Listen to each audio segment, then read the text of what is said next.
Sí, ¿qué tal? ¿Cómo están ustedes? Muy buenos días. La noticia del momento, esta avioneta ambulancia que lamentablemente sufre un accidente a la altura de Curacaví. Sí, bueno, se habla ya de que habría capotado. La búsqueda es intensa a pesar de la lluvia y no se ha suspendido, al contrario, los esfuerzos son enormes por encontrar esta avioneta que llevaba a su interior un pasajero que iba hacia el norte de nuestro país. Era un paciente acompañado de un familiar, de personal de salud, bueno, el piloto, el copiloto. Además, los esfuerzos, como decíamos, José, muy intensos a esta hora de la mañana. Karim iba a otro lugar, iba a ver cómo estaba el socavón, producto de las lluvias. Siempre estamos ahí monitoreando qué pasa, pero tuvo que desviar su recorrido. Exactamente, estamos en el lugar donde a esta hora se organiza la búsqueda. Karim, buenos días. Hola, Karim, buen día. Sí, ¿qué tal? ¿Cómo están, muchachos? Buen día. Por la ruta 68, rumbo a Viña del Mar, nos trasladamos en el sector de Curacaví y llegamos hasta esta zona donde se está concentrando las labores de búsqueda. Este es el lugar en el Fundo Carén, en Curacaví, donde están todos los equipos de emergencia.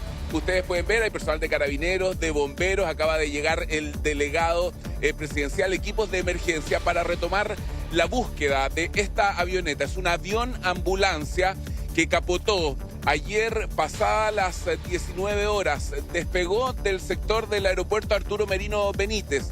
Iba en dirección al norte de nuestro país con un paciente rumbo a Arica. A los pocos minutos de despegar se recibe una alerta de una emergencia que habría sufrido esta aeronave.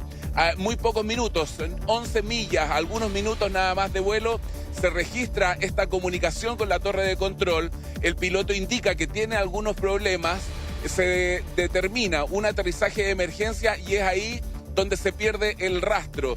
No aparece más esta avioneta en los radares. Es una avioneta modelo Piper, placa patente CC-CCC.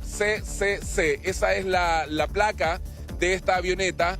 Se pierde el rastro y desde ahí comienza entonces la búsqueda. Con 6 ocupantes iba el piloto, un copiloto, un doctor, una enfermera, el paciente y un acompañante de este paciente que estaba siendo trasladado hasta el norte de nuestro país, a la ciudad de Arica.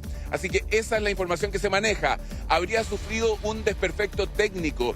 Se habla de hielo en la estructura. No sabemos si en las hélices o en qué lugar de esta avioneta, de esta aeronave, entonces habría reportado ese incidente. Las condiciones climáticas, ustedes se pueden imaginar, súper adversas. Se suspende la búsqueda de la noche. Es un sector muy escarpado, muy boscoso. Por eso, poner en peligro a los equipos de búsqueda también era contraproducente anoche. Se suspende la búsqueda y se va a retomar en horas de esta mañana con drones para poder dar con el lugar donde habría caído esta aeronave, muchachos. Entonces, por eso es sumamente urgente esta búsqueda que se va a retomar esta mañana. Están todos los equipos, está el compromiso de las autoridades de desplegar todos los equipos posibles con los que se cuenten para poder ubicar esta aeronave y ojalá encontrar a los ocupantes. No se sabe en qué condiciones están. No se ha podido localizar esta avioneta aún. El lugar se está haciendo una suerte de rastreo desde distintos ángulos para poder establecer el punto de donde se habría perdido contacto con esta avioneta y donde se habría generado esta emergencia. Entonces lo reiteramos, a los pocos minutos de despegar, este avión ambulancia con un pasajero que iba siendo trasladado a Arica capotó aquí. Esto es en el sector del Cerro El Roble, en el límite de las comunas de Curacaví y Tiltil. Tengo entendido que se va a ubicar por Tiltil otro centro de mando donde se van a estar coordinando también las labores de búsqueda hoy día en la mañana. Exactamente. Karim, ¿hay antecedentes respecto de el paciente, bajo qué condición estaba? ¿Estaba retornando? Entiendo que iba a Arica. ¿Estaba retornando al norte o iba a recibir tratamiento en el norte? ¿Algún dato respecto de los ocupantes y específicamente del paciente? Mira, esa información está, pero existe una ley de protección de las identidades de los pacientes. No lo vamos a dar por el respeto a la familia, ¿no? Lo que tenemos entendido es que él iba con un acompañante, con un doctor y con una enfermera. Estaba siendo trasladado a Arica. Está la identidad, pero no vamos a ser responsables, no vamos a entregar esa información. Nos imaginamos, porque ha ocurrido toda la noche, que ya la familia debe estar al tanto de todo lo ocurrido. Pero esta es una empresa que se dedica a hacer este tipo de evacuaciones, claro, a través de estos aviones, ¿no es cierto?, que salen normalmente de Aerocardal, en el aeropuerto, de pacientes que son trasladados con distintas condiciones médicas. Hay algunas fotografías incluso que dan cuenta de aquello, pero por el respeto a la familia, a los pacientes, no vamos a dar mayores detalles. Karin, fíjate que de quién se trata y en qué condiciones. Sí, conozco bien ese sector, Rungue, Tiltil, donde está este cerro. Me ha tocado ir a hacer muchas, trabajo, expediciones ahí con equipo de National Geographic. Es un cerro bien especial que además tiene distintos tipos como de clima en distintos lugares. Sí, es muy impresionante. Arriba hay un centro muy especializado, además, en el trabajo científico, como observatorio. Oye, está Michel Delet con nosotros, está Alejandro Sepúlveda, además porque, bienvenidos. Esto ocurre además en una hora muy especial, donde había tormenta eléctrica, donde la cantidad de agua que estaba cayendo ya era bien impresionante. Ale, no sé si tenemos antecedentes sobre eso, y después vamos a la emergencia misma que hay aquí con Michel, que es un especialista. Mira, Ale, estaba revisando la información de ese momento, y de hecho tengo un Twitter que puse a las 7 de la tarde ayer. A la hora del accidente. Con la imagen del satélite, en donde se ve un destello de actividad eléctrica captado por el satélite justo a esa hora, 19 horas aproximadamente. No estoy diciendo que esto sea la causa del accidente, pero coincide más o menos el horario en que capota la aeronave con la actividad eléctrica, las precipitaciones también en el sector poniente de la región metropolitana. ¿Cuál es la condición a esta hora, digamos? Porque evidentemente eso dificulta o agrava o complica cualquier tipo de labor de rastreo y búsqueda. Absolutamente. Siguen con precipitaciones, van más de 15 milímetros acumulados. Allí se mantendrán toda la mañana con lluvias en la zona de Curacaví, en el sector poniente de la región metropolitana. Recién la precipitación amainará después de las 2, 3 de la tarde. Así ahora, que a la hora del accidente, ¿las condiciones eran complicadas ya? Estaba lloviendo bastante, aunque aquí en Santiago caían solo unas gotitas. En el sector poniente y sur de la región metropolitana llovía con insistencia y además con el factor extra de las tormentas eléctricas. Una lluvia, una aeronave, digamos, están absolutamente preparadas. La lluvia, estamos en mayo, es parte de... No estoy diciendo que sea la causa, insisto, pero es uno de los factores que estaban en el minuto en que viajaba la aeronave sobre esta zona en desarrollo. Tormenta eléctrica en este sector de la región metropolitana. Michel Delet con nosotros, una vez más a estos aviones, que claro, estamos hablando más de una situación de emergencia con un paciente, con todos los resguardos que requiere ahí la ley de protección justamente para quienes están siendo atendidos en los sistemas de salud, pero...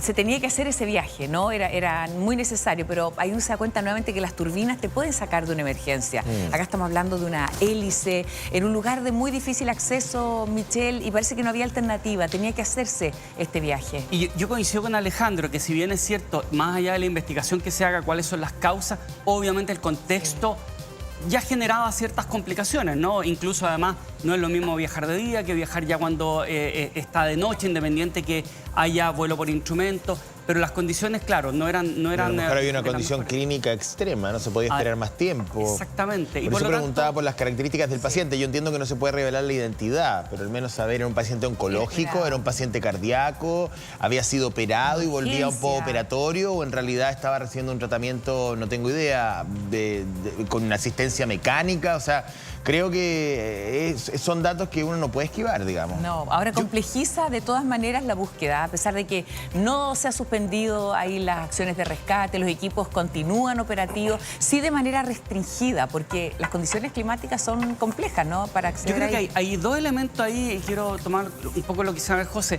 que aquí siempre es sumamente importante, manteniendo los resguardos que tiene que ver con la ley de protección de derechos y deberes del paciente, ¿cierto? La protección de datos.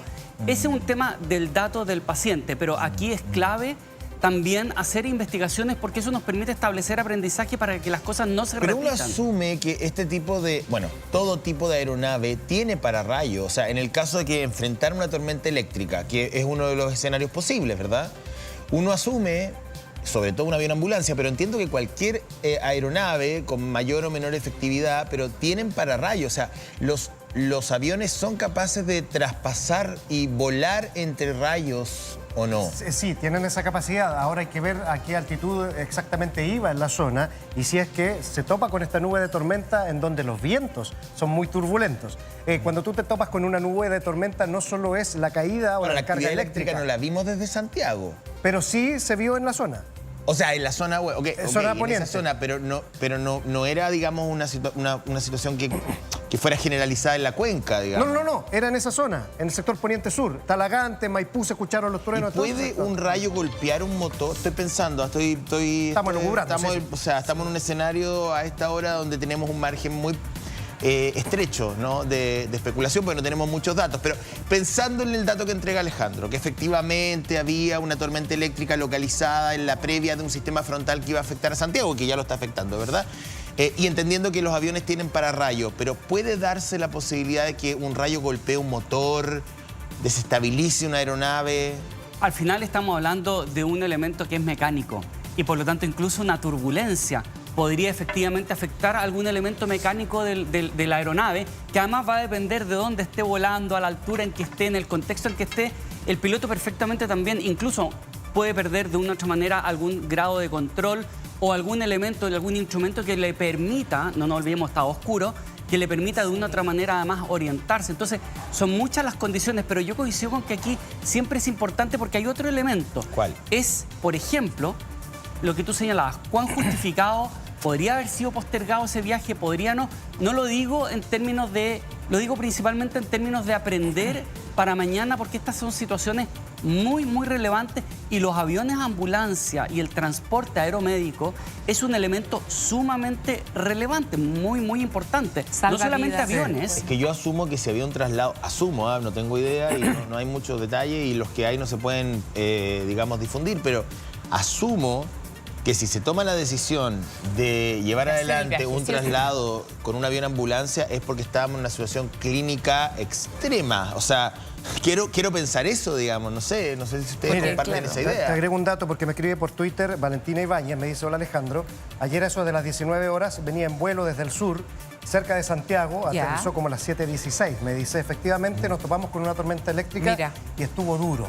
Es lo que me pone un... Oye, mira, la tormenta eléctrica comienza a tomar ahí relevancia. ¿Te parece si volvemos con Karim? Porque este es un lugar cerrado, ¿no? Un lugar privado, ya están los equipos ahí trabajando intensamente. Karim, toma fuerza entonces esta teoría de una tormenta eléctrica justo al momento en el que ya había comenzado. ¿Cuánto había alcanzado a viajar esta avioneta? Salió desde Aerocardal, salió desde el aeropuerto Comodoro Arturo Merino Benítez, desde Pudahuel. ¿Y cuánto había avanzado hasta llegar a este sitio? Muy cerquita. Cortito, pero en la mañana había un dato... Sí, se habla de muy pocos minutos, 11 millas. ¿Ah? Ya, muy cerca. Hay un dato que avanzó muy poco. Sí, muy cerca. Avanzó muy poco, no más de 20 minutos desde que despega el sector de Aerocardal. Y mira, hay una información que no está confirmada del todo, pero que podría explicar tal vez esta urgencia de realizar este vuelo en esas condiciones. Se habla de un paciente terminal, de una persona de 80 años que, según lo que tengo entendido, ya había sido trasladada de Arica a Santiago. Entonces, ahora me parece que este era el viaje de regreso. Entonces, tal vez podría ser eventualmente, no está confirmado esto, pero y es una información muy delicada que hay que tratar con mucha responsabilidad también lo que ocurre con el paciente, pero intentando, tal vez, buscando elementos que puedan hacer entender la urgencia de este viaje. Sí, yo tengo datos de las personas que iban en el avión. A ver, ¿cómo poder...? Es que lo que pasa es que me parece que es información súper relevante. La condición clínica, según me dice una fuente, que no voy a revelar evidentemente, no era extrema. Estaba regresando a su casa el paciente, no estaba buscando un tratamiento en Arica. Había recibido atención acá y estaba volviendo al origen, digamos. Y al parecer, según me cuenta esta fuente, no voy a revelar tampoco los detalles de la condición médica, pero era una condición médica que se podía... podía esperar. ¿Sabes qué pasa? Que no es un rescate. O sea, no estamos hablando de que era alguien que necesitaba rápidamente atención médica. Ya había recibido la atención. Estaba volviendo a su lugar de origen, ¿no? Entonces, claro, ahí uno se plantea. Esos son elementos que yo creo que hay que investigar. Es una fuente súper confiable. Porque hay que establecer los procedimientos, los estándares. en materias que además, ojo, con el tiempo van a seguir cada vez siendo más seguidas, porque en la medida en que los países se desarrollan, vamos incorporando nuevas herramientas para, por ejemplo, proteger y salvar vidas, lo que tiene que ver con el traslado, por ejemplo, de pacientes. Ahora, yo quisiera también aprovechar de hacer otro elemento que me ha llamado la atención respecto de lo que pasa anoche, que no es primera vez donde básicamente no vemos operaciones de búsqueda muy agresivas durante la noche, aduciendo a que hay oscuridad, a que las condiciones meteorológicas. Creo que es importante que nuestro sistema de emergencia incorpore, por ejemplo, drones que sean capaces de poder hacer al menos una vigilancia aérea, sobre todo en los primeros minutos, que obviamente desde el punto de vista terrestre se demora mucho. No estamos hablando de drones de nivel militar, no, estamos hablando de drones que son pequeños, que tienen cámaras térmicas y que permiten hacer una búsqueda bastante activa durante la noche. Lo hemos tenido con personas extraviadas, por ejemplo, incluso en los cerros, tanto en la región metropolitana como en otras partes del país. Ahora, creo que ahí hay algo que mejorar. Me llama la atención y creo que es una arista muy interesante y tristemente interesante, quiero decirlo. No, nadie podría, digamos, estar digamos, en un estado distinto a lo que estamos, ¿no? En una alerta, en una angustia. El tema de la tormenta eléctrica. Me parece que es un elemento a considerar. Pueden haber otros factores. Sí. Puede haber un error humano, puede haber un error de mantenimiento de la nave, todo eso, obviamente. Pero lo que nos toca a nosotros acá, con la poca información que existe, es, chuta, uno dice, ¿podrá efectivamente un evento eléctrico, una tormenta eléctrica desestabilizar a tal punto un vuelo? Me comentaban más temprano que hay aviones comerciales, porque es una ruta comercial. Entonces, ahora algunos pilotos de aviación comercial están siendo consultados también, porque pueden haber visto en ese momento, en un despegue, en un proceso de aproximación, a la aeronave, el lugar, algún tipo de destello, de punto, donde puede haber capotado, digamos. También hay otra hipótesis, que es el congelamiento de las alas del avión. Que tiene que ver con gotas de agua súper enfriadas que están en lo alto de la troposfera, que vienen casi con temperaturas bajo cero, pero todavía en estado líquido, y que apenas tocan una superficie sólida, se congelan. Son gotas de agua súper enfriadas. Entonces, ¿Queda como hielo? Claro, viene en estado líquido la gota, al tocar una superficie sólida, apenas la toca, se solidifica, se congela y puede ser otro de los factores. Estamos hablando de las condiciones meteorológicas, climatológicas que podrían haber influido en esto. Oye, Ale, a la hora de la tormenta eléctrica, además. ¿Qué les dice esta imagen? Porque bueno, hay mucha incertidumbre, mucha tristeza en estos momentos, pero hay una imagen justamente de ayer, 7 de mayo, a las 19:30 horas, exactamente con una luminosidad desde el Cerro Carén, a propósito de los cerros que tú mencionabas. Mira, esta es la imagen, Dios. Y se ve justamente ahí este destello, ¿no? Ahora, una luminosidad justamente desde ese cerro. Es una cámara de seguridad esa.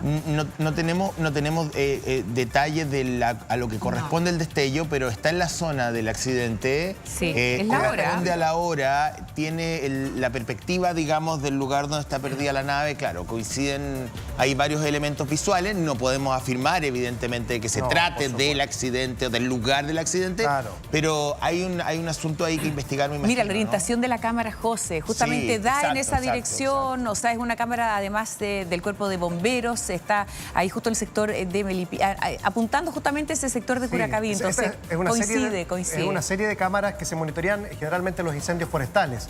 Están bien, una red de cámaras y que, claro, en este caso toma esta actividad eléctrica que es uno de los factores que estaban a la hora en que capotó. Claro, complejo. Es un paciente mayor, hombre. Estaba acompañado de un familiar, entiendo que un yerno.